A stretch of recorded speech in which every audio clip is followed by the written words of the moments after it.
Em nome do Senhor Jesus. Saúde, irmãos, uma parte do Senhor. Glória a Deus por essa oportunidade que o Pai do Senhor nos concede. Temos aqui o nosso pastor Sivaldo, o pastor Fernando.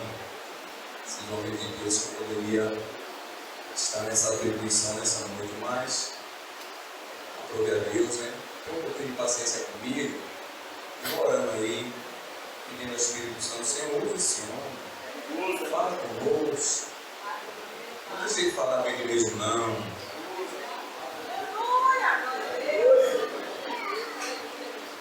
É assim, irmão, precisa, sabe? Da intercessão da igreja. Nosso pastor Rosicão Moreno também, os judeus aqui que são cheios da graça de Deus. Eu nem gosto muito de pregar quando o Dilmário dirige o culto, porque o fogo desce, e aí depois ele pega o microfone e diz, e agora, rapaz? Deixa eu continuar abençoando esses obreiros aqui, essas varoas valorosas da casa do Deus Altíssimo. Você que é visitante, você está no melhor lugar na face dessa terra, é dentro da igreja. A igreja que leva o nome do Senhor Jesus Cristo. A igreja que anuncia Jesus. Esse é o melhor lugar. Aleluia. Abra sua Bíblia comigo. A esposa está ali, Roseli, botou um penteado hoje com uma trança, até me perguntou. Você nem observou a trança.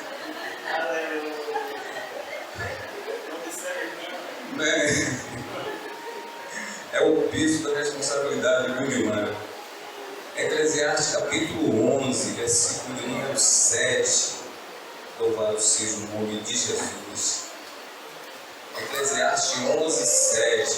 Podeis ficar sentado mesmo, porque a palavra oficial é por lida.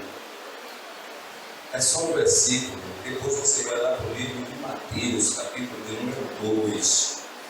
Amém, irmãos? Eclesiastes fica depois de Salmos. Você encontra Salmos no meio da Bíblia, você encontra Provérbios e depois você vai encontrar Eclesiastes. Eu estou vendo algumas pessoas procurando, eu gosto de ser paciente e deixar que a pessoa ache, para que ela possa ouvir e acompanhar a leitura. Jó, Salmos, Provérbios, Eclesiastes, capítulo de número 11, o verso de número 7. Tem gente procurando aí. Tem um mundo ali atrapalhando. Glória a Deus. Diga glória a Deus, você que é show. Glória a Deus. Eclesiastes, capítulo de número 11, o verso 7, está escrito assim: a luz é suave e agradável é ver o sol. Glória a Deus. Repetindo, a luz é suave e agradável é ver o sol. Aleluia. Vou agora para o livro de Mateus, por favor, no capítulo de número 2. Mateus é o primeiro livro do Novo Testamento, depois de Malaquias. Mateus, no Novo Testamento, depois de Malaquias.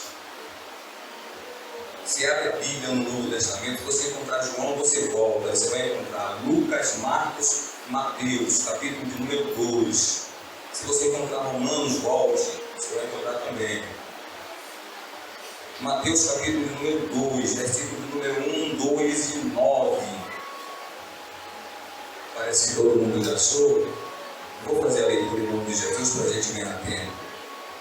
Tendo Jesus nascido em Belém da Judéia, no tempo do rei Herodes, vieram uns magos do Oriente a Jerusalém e perguntavam: onde está o recém-nascido rei dos judeus? Vimos a sua estrela no Oriente e viemos adorá-lo. Vimos a sua estrela no Oriente, lá longe, e viemos adorá-lo. Agora leia o versículo de número 9. Tendo eles ouvido o rei, partiram, e a estrela que tinha visto no Oriente ia adiante deles, até que, chegando, parou sobre o lugar onde estava o menino. O 10. Vendo eles a estrela, ficaram muito alegres. Diga glória a Deus. Glória a Deus. Aleluia.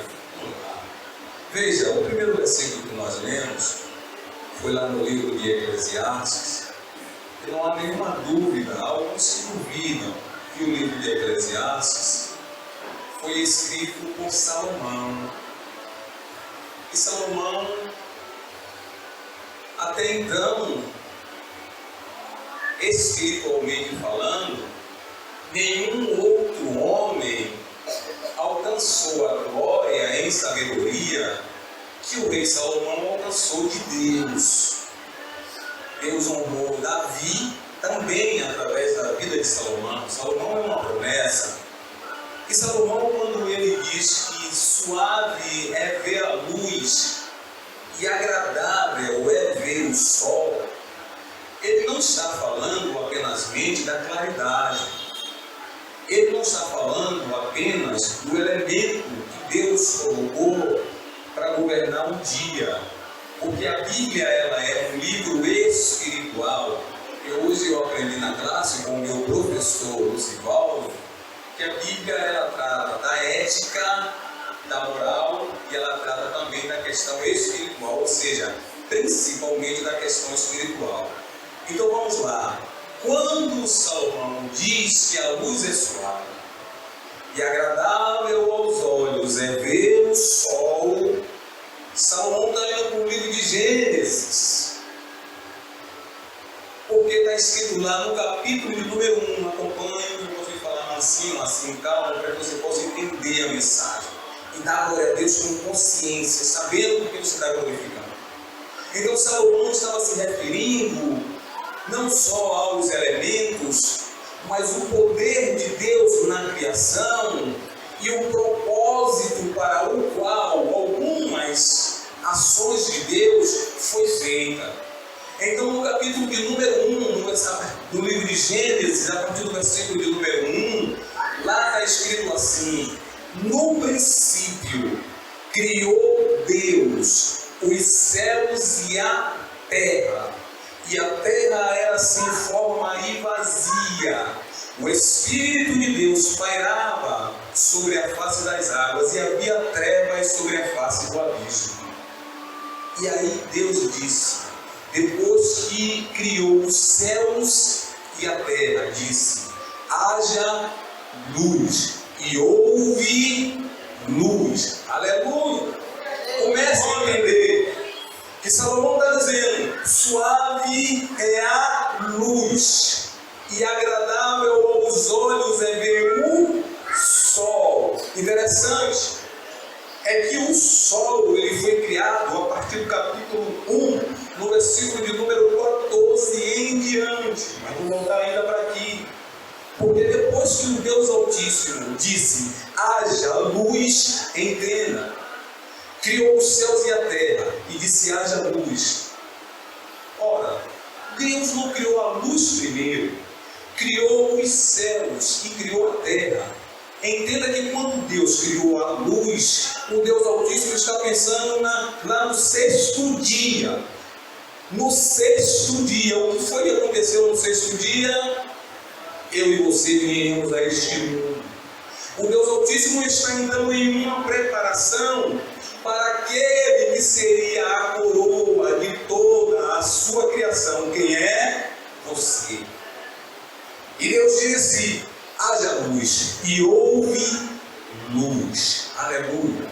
E agora lá no capítulo, versículo de número 14, no quarto dia, o Deus Altíssimo então diz assim: agora haja luminares no céu. E Deus criou lá o sol, a lua e as estrelas.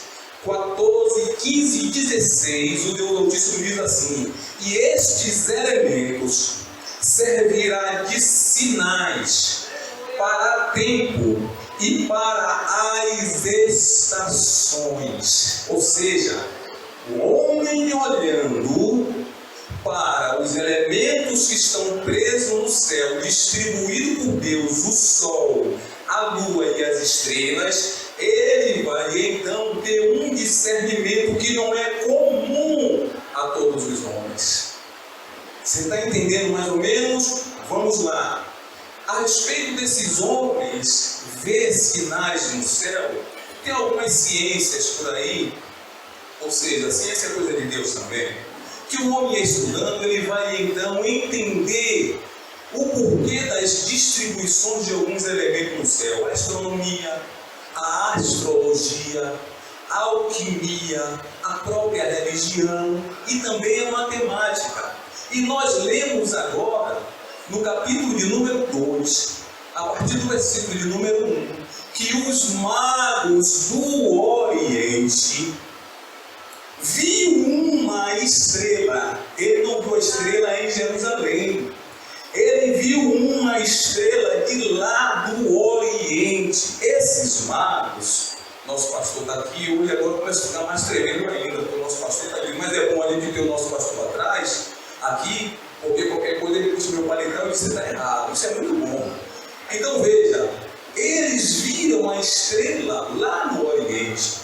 Vendo a estrela no Oriente, o que foi que nós lemos? Eles vieram de lá dizendo assim: nós estávamos lá no Oriente, vimos a estrela que anuncia o nascimento do Rei Jesus aqui em Israel.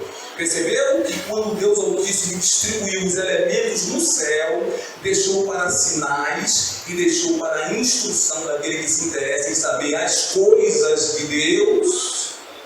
Você está entendendo? Começo por aqui a falar para essa igreja. O que você quiser saber de Deus, você vai saber na medida daquilo que você pode suportar, na medida daquilo que você pode descer, na medida daquilo que você pode buscar de Deus, na medida daquilo que você suportar. E nessa noite, esse astro que brilha no céu, que anunciou a vinda do Mestre Jesus para toda a humanidade, tem a ver com a glória de Deus. Capítulo de número 34, se não me engano, versículo de número 20, quando Moisés recebeu as tábuas da lei, as segundas tábuas da lei, lá no Monte Sinai, pastor Valtério, diz a Bíblia que a glória de Deus resplandecia no rosto de Moisés, e Arão e os demais obreiros da lei do tabernáculo não poderiam contemplar a glória de Deus que estava expressa no rosto de Moisés. E eles, temendo olhar para a glória de Deus, Moisés disse: não tenha medo, venham a mim, ainda que meu rosto brilhe. Segundo ponto, temer a Deus é o dever de todo servo. Mas o temor não traz terror. Você teme a Deus porque Deus é santo. Você teme a Deus porque o Deus Altíssimo tem uma glória que Ele consome os adversários. Você teme a Deus porque o Deus Altíssimo Ele é Senhor sobre todas as coisas. Você teme a Deus porque você é servo. Você teme a Deus porque você precisa adorá-lo.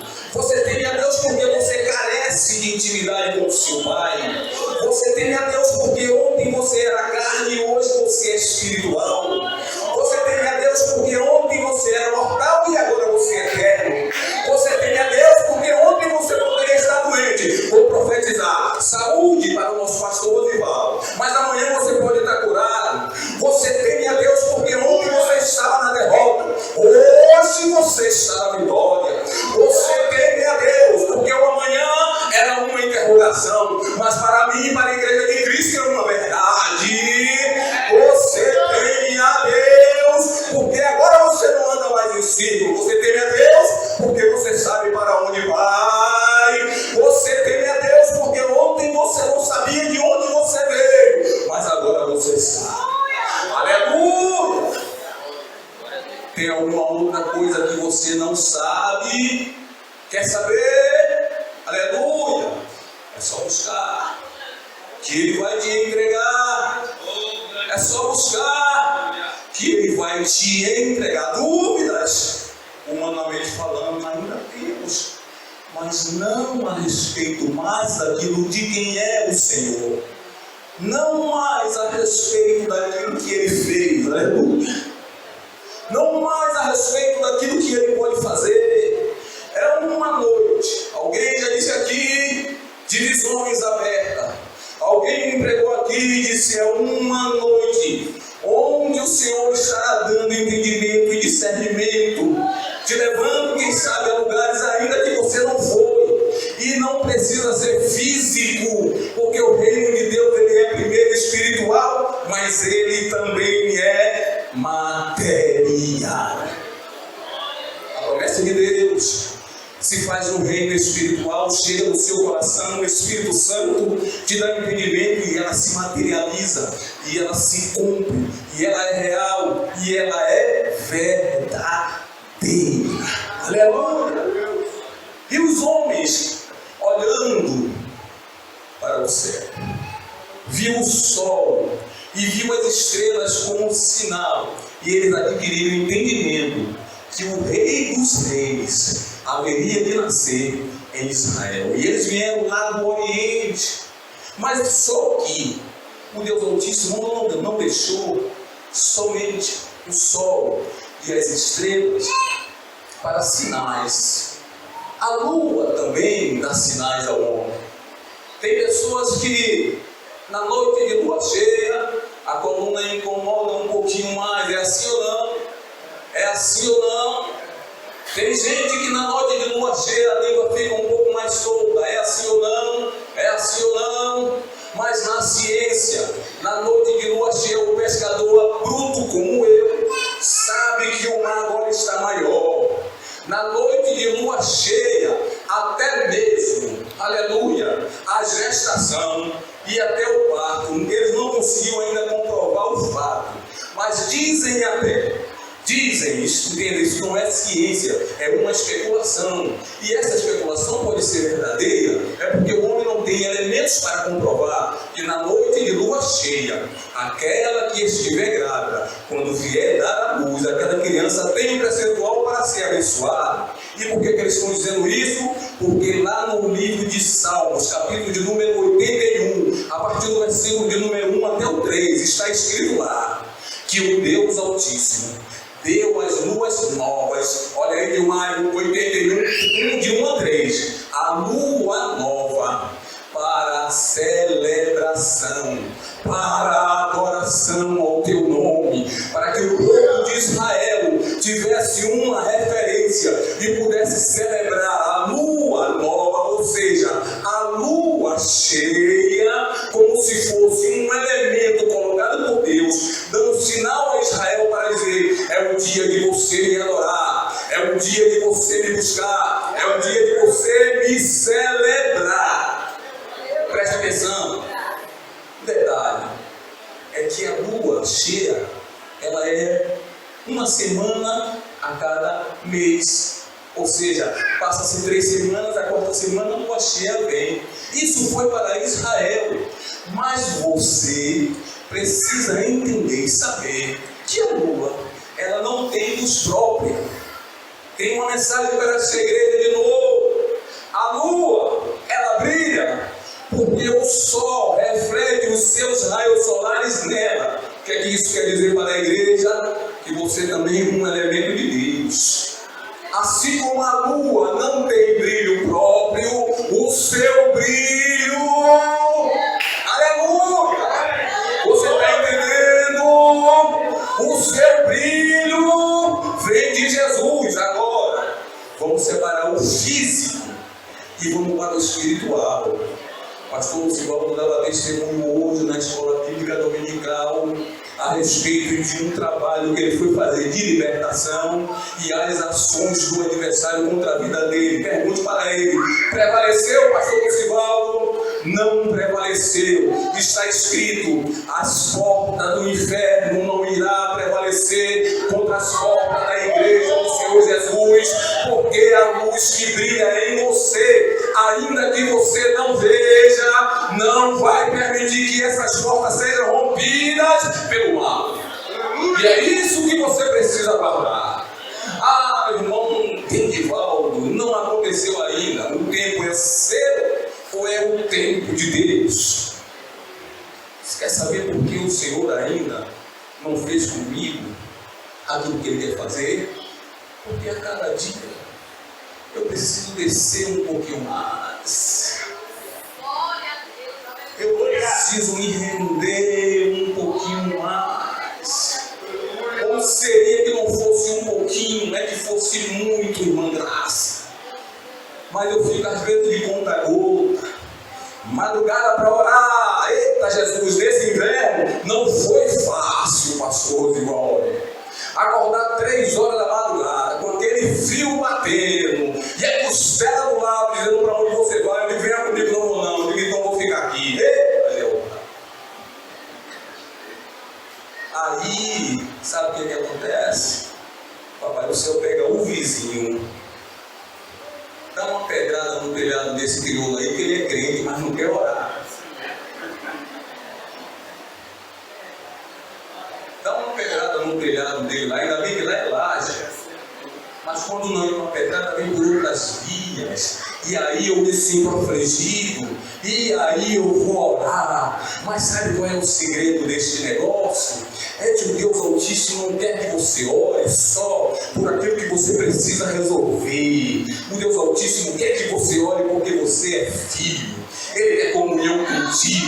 Ele quer levar você aonde você não pode ir com as suas pernas.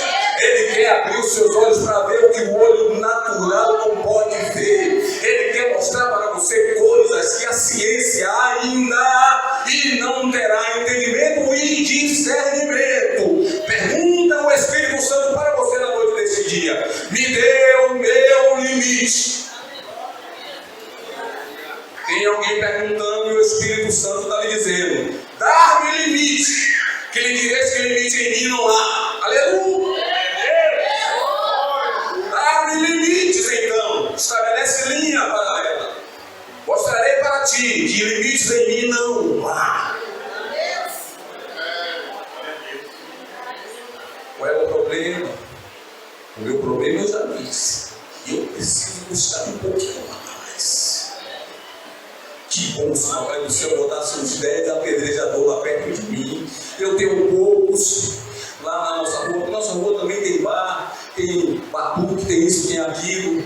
E eu estava olhando que nessa noite, quando eu me dirigia para o lado direito, tinha uma multidão presa do lado esquerdo, cantando umas músicas que não preenchem o coração, que entristece a alma, que no dia seguinte há um vazio como algum tempo em mim também havia, e aquelas pessoas estão com um semblante como se elas tivessem encontrado algo positivo, como se elas tivessem encontrado algo definitivo, onde a vida dela está resolvida, quando na verdade não está.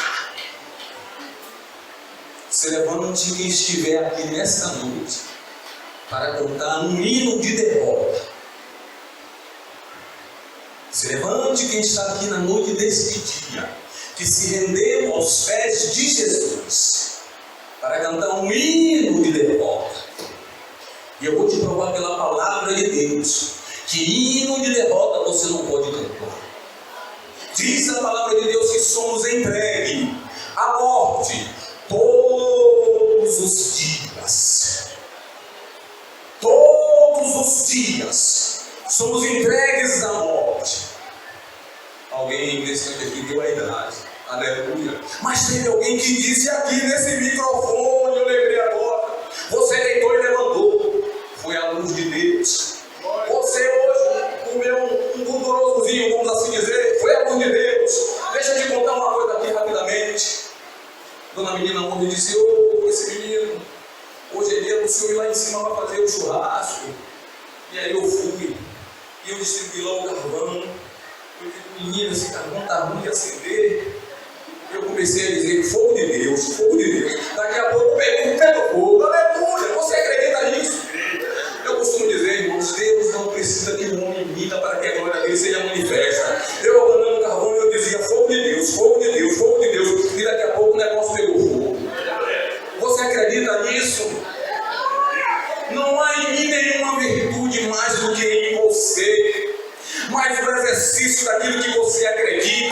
manifesta a glória de Deus. Se você não acredita, faça como aquele homem que estava com um filho muito endemoniado. Jesus, ajude a minha fé, mas coloque em prática. Porque também não é a sua fé que determina o agir de Deus. Não é para você ficar preguiçoso naquilo que o Deus Altíssimo está te chamando para você fazer, mas para que você entenda que se o Senhor determinar te puxar para determinado lugar, você vai e não tem quem possa impedir de você chegar lá. Você vai arrastar, mas vai. Aleluia. Você vai quebrar. Você sabia por que Jesus é carpinteiro? O pastor do Rosival Moreno já disse isso aqui, meu professor. Jesus é carpinteiro porque ele sabe quebrar e sabe emendar como ninguém. Todavia você tem que escolher.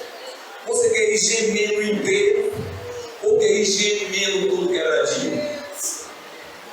Não fique preocupado não, porque o Senhor Jesus vai colocar tudo em um lugar depois demais.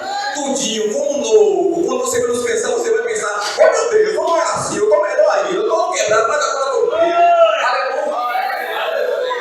Mas você precisa escolher: queres ir quebrado ou queres ir inteiro, gemendo? Gemendo. Mas você está indo. Para finalizar. O rosto de Moisés, quando ali refletia a glória de Deus, foi o tempo que Moisés levou lá, em cima do Monte Sinai, recebendo as tábuas da lei. E a glória de Deus resplandecia lá no rosto de Moisés. Aí no livro de Apocalipse, capítulo de número 21, versículo de número 22, 23 e 24. Guarde o livro, o capítulo e o versículo. Apocalipse 21, 22, 23 e 24, lá está escrito: lá não haverá templo, porque o Senhor e o Cordeiro será o nosso templo. Aleluia! Lá não haverá luz nem de sol e nem de lua, porque a glória de Deus está lá, refletindo em nós todo o tempo. E as nações virão, adorarão ao Senhor, aleluia, lá no céu. Você hoje, alguém já disse aqui, e o Espírito Santo está trazendo tudo que já foi dito. Você veio aqui para adorar. Irmãos, deixa eu falar uma coisa aqui para os senhores. O pastor Osvaldo fez uma oração aqui. Nós tínhamos aqui um peso. Sabe o que é isso, irmãos? Não foi falta de comunhão, não, entre nós. É porque às vezes, irmãos, o homem está um pouquinho disperso. Você passou daquele limite ali, repreenda tudo em nome de Jesus. Não deixe que a sua áurea, aquilo que está sobre você, afugente-se de você por causa dos seus pensamentos, por causa das suas preocupações. Falamos muito em descansar no Senhor e descansamos pouco. Precisamos aprender a descansar mais no Senhor, irmãos. É uma noite onde o Deus Altíssimo tem preparado para cada um de seus filhos neste lugar. Diante de Deus, não há oportunidade que o Deus Altíssimo não tenha propósito para com os seus filhos. Cada minuto na presença de Deus ele tem um propósito. Cada segundo na presença de Deus você tem algo a ganhar. Cada milésimo de segundo na presença de Deus você tem algo a receber. Cada milésimo de segundo na presença de Deus tem algo que Ele quer fazer por você. Deus não precisa ser eleito, como os homens estão aí distribuindo o panfleto. Cumpra o seu dever de cidadão, temos a obrigação de votar. E olhe as suas escolhas, escolha bem o seu candidato. Mas o Deus Altíssimo já está eleito em você, e Ele te elegeu, e Ele te chamou, e Ele te lavou, e Ele tem te renovado, e Ele tem te purificado, e Ele tem te fortalecido, e Ele tem principalmente te guardado. Se andares pelo fogo, o fogo não vai te queimar. Você acredita que Pedro flutuou? Você acredita? Ah, sim. Estou encerrando. Pedro flutuou. Você pode flutuar demais? Pode. Pode. Só o propósito de Deus. Porque tudo tem tempo e propósito. Fecho agora, meu pastor. Cumprindo agora o Espírito Santo, coincidiu. Já estava encerrando. O apóstolo Paulo foi de hoje ali na classe. E por causa das excelentes revelações recebidas do Senhor, o Senhor colocou nele um espinho na carne, a saber, o mensageiro do adversário, que estava o esbofeteando, e ele orou a Deus, e ele disse: Senhor, afasta de mim esse negócio. Deus Altíssimo disse: não, a minha graça te basta. Cadê as pessoas que nessa noite vai fazer uma aliança com Jesus? Nosso pastor Rodrigo vai fazer o apelo em nome de Jesus. Obrigado, meu pastor. Se tiver alguém que nessa noite ainda não se rendeu aos pés de Jesus,